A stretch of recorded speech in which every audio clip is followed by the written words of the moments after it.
It's just like it rains chestnuts every day. Thing of it is, it's not every day that it rains them. It's just not every day. Lots of chestnuts hit the ground. Yeah, boy. And you just have to stay after them. Lots of chestnuts.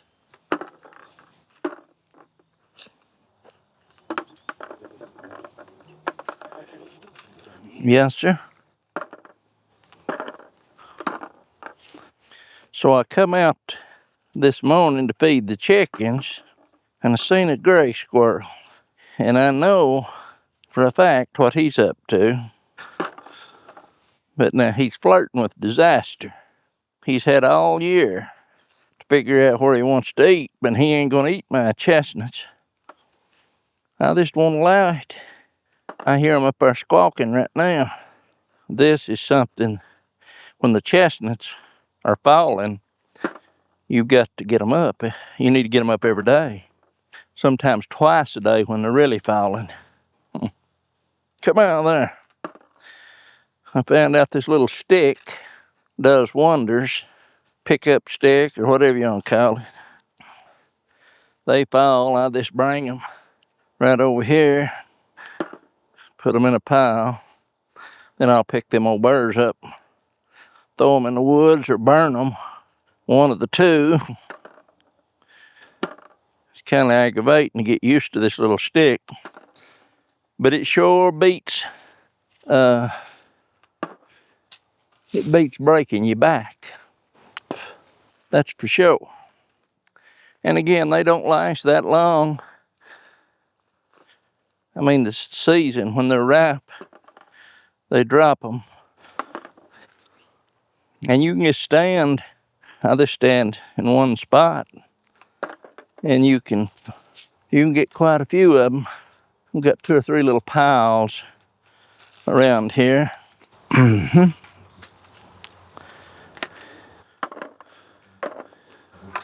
Skin your head, cat, if you don't get out of here. I mean, as you're walking around here, you can feel them. You have to walk kind of lightly. Walk lightly, my friend.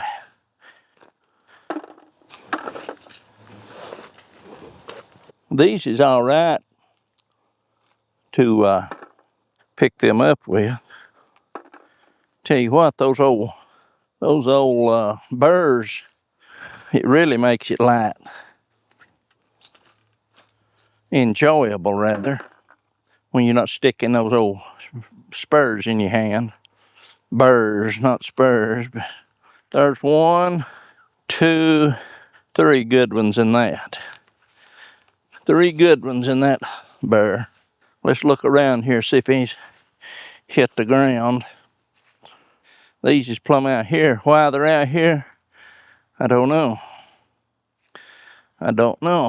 There's another. Oh, that right there's where I had a little old pile of them here. I may have moved that with a 4-wheeler.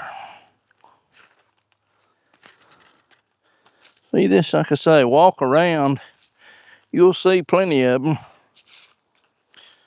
Because they're falling in royal fashion right now. Just like I say, it beats bending over, breaking your back. Used to, didn't bother me. It does now. So I try not to fight it too much. But you can just look around and you'll see where them chestnuts is falling under the little fig trees here, limbs, and just move this stuff around. You'll see them, you can go right in there and get them. You don't have to reach in there and pull a copperhead out sometimes, you know. You just keep looking, you'll keep finding them. They just be laying everywhere. I'll get these over here and then I'll turn around on the other side here in a minute. I will. Squirrel over there in the fence row, barking. What he's up to is he's fixing to clean the pecan trees. If you ain't already. It's all right. I'll let him get by at the pecans, but he'll have trouble. He starts trying to eat my chestnuts. Let me turn the camera. You hear him barking and a squawking over there. Only bad thing when you get in here, you're get in here where the mosquitoes will eat you alive. And they will. They'll bite the dickens out of you. They'll put you in the house. There's some hid from under here. As they're falling down, when they open up, what's happening is they spit them nuts out as they hit limbs coming down. And when they do that, they just fly everywhere. Yes, so they do. Anyway, this is what I've come up with about picking the chestnuts up. So you can reach right in there and bring them out. Because some of them burrs, they'll land right in among them figs. What we want to do is get them.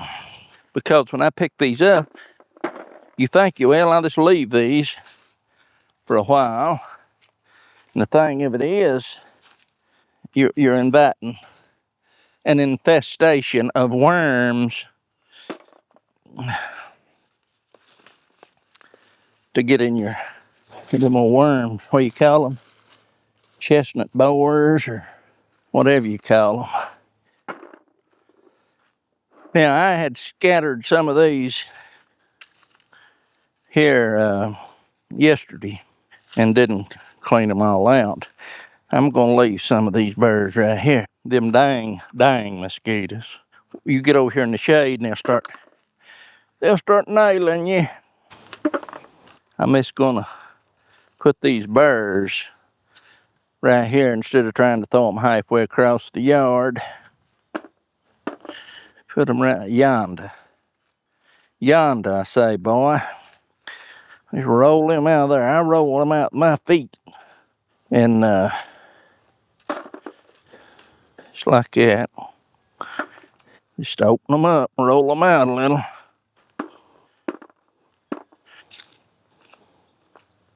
Pretty good sized chestnuts this year. Last year, there wasn't many chestnuts. As many, it didn't seem like in them as they are this year. Except the ones last year, there might be this one in there. But they were big. You can't go one year to the next.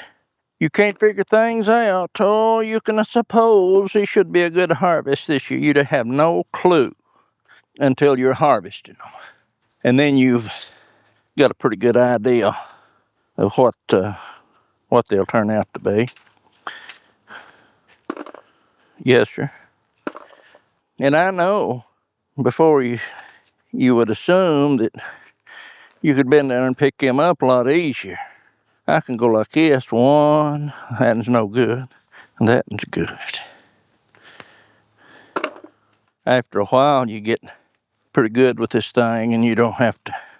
When I first started it, I thought, Lord have mercy. I'll never be able to pick a chestnut up. But you can see right now, you can reach right in there and get them. Then you look off to the side and you'll see one laying there. You can get it. And it takes a little while to pick the chestnuts up. Get them all off the ground. There's one, see, that falls right in the pile. You ain't gonna get them all. You're not gonna get them all. But if you stay after them every day, see that one fell green. It ain't open, but it's gonna be open. Because I'm gonna open it just like that.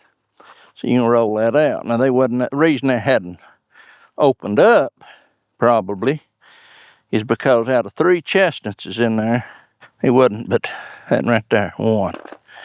Just one. Just one.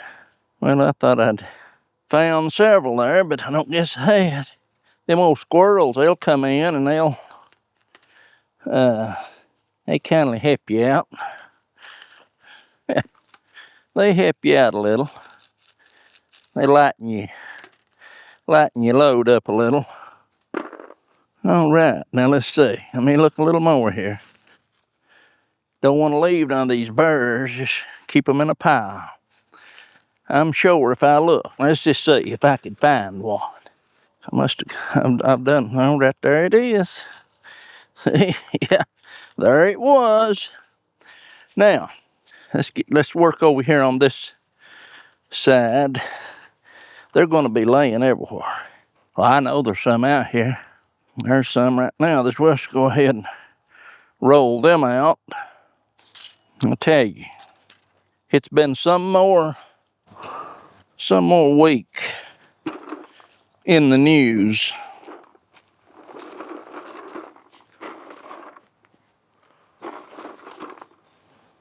Some more week in the news, I'll tell you. These right here is sticky. I mean, there's thorns all over.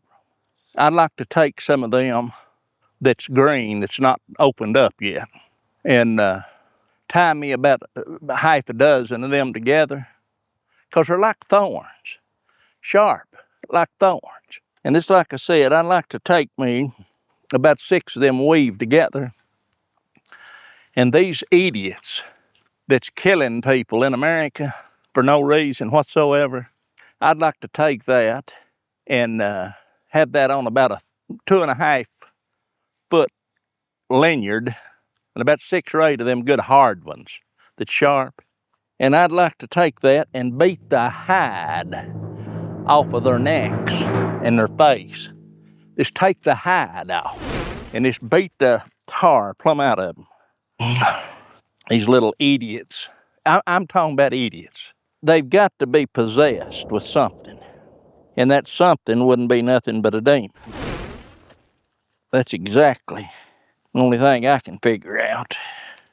They're all in this face so I can pick them up here. This right here. Across their mouth. I tell you what, let me get readjusted here before I get started. We don't want to get started, but it makes you want to come unglued. It does. Make you want to come unglued. And when people get to the point that they start melting down, I'm talking about people that's had enough. What do you think they're going to do? I'm going to tell you what they've been doing for decades is a whole lot of nothing. A whole lot of nothing. That must have fell in there. You just look and you find chestnuts. You put them in the tub. Put the burrs back there. Find you some more. Roll them out. Kick them out of there. Put your burrs in a pile. See them old mosquitoes is starting to eat me up right now. All you have to do, that one's a bad one. When they get a little mold on the outside of the skin like that, you can tell it don't open up too well either. But when they got mold on the inside chestnut, toss it. Don't even try to save it.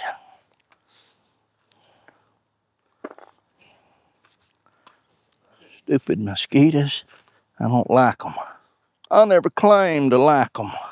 See, like this one, that ain't opened up. Let me see, they may be something in it. I'll see. Yeah, it's moldy looking. Throw it away.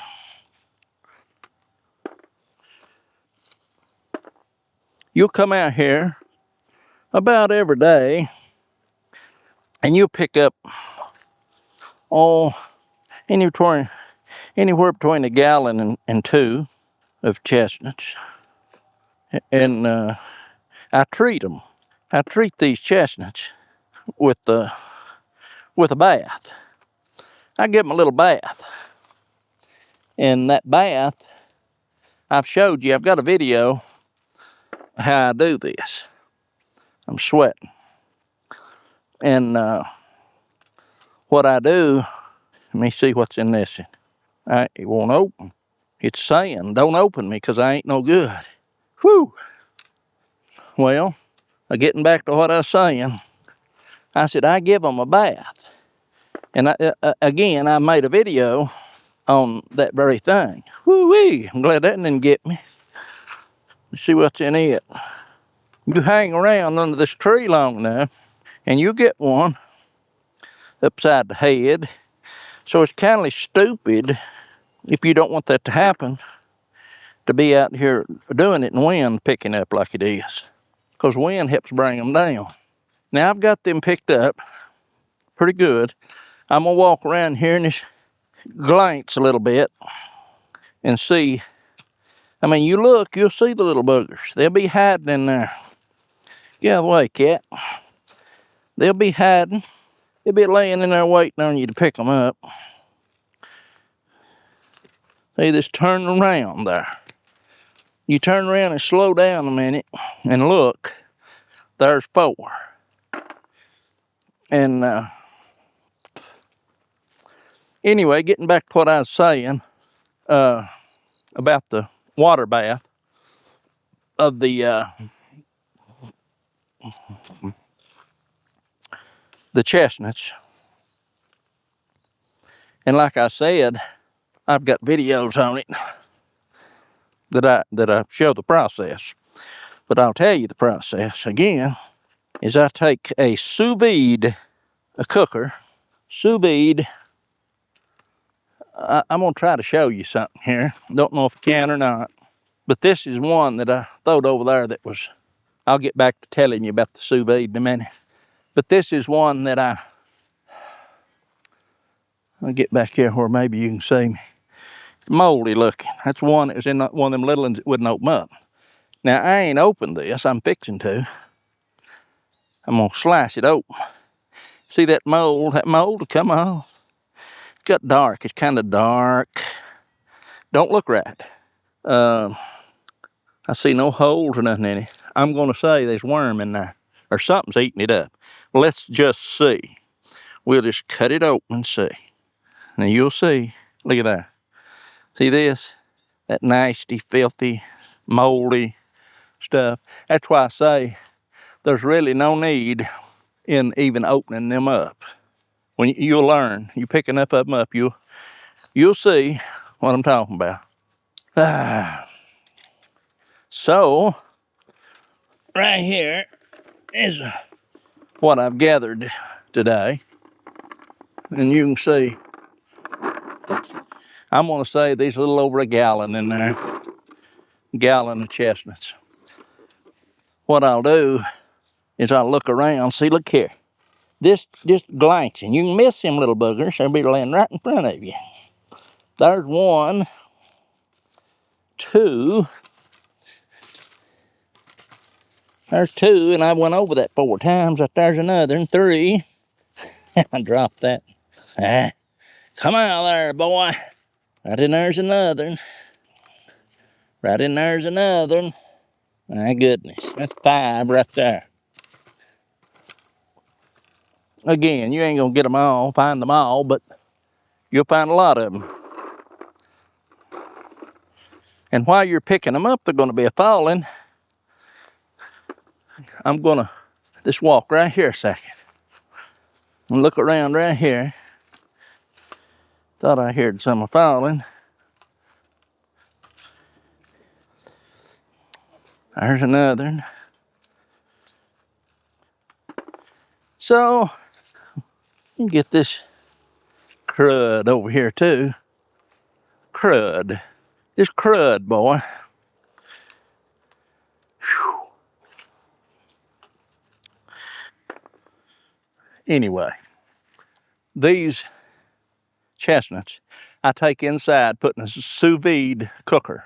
I set the temperature 120 degrees, 120. And I set the time for 20 minutes. It's easy to remember. 20 minutes at 120. And I let these cook in there. And that sous vide will come up the temperature. That timer will never move. The sous vide thermostat will bring that up to temperature. And when it hits 120, the timer starts. counts down 20 minutes. And when that goes off, you don't have to run, but I'll take them out, you know, within 5 minutes. I'll drain all the water off, and then I spread a towel on the table or the counter or wherever, and pour them out on there and leave them a day or two. Let them air dry good. You put these after washing these, and now in a plastic bag. You put them in the freezer and they will mold on you. They will mold on you. Now, I have been known to take these, like in that sous vide machine, after you get done, you can just let them cool down in there a little bit.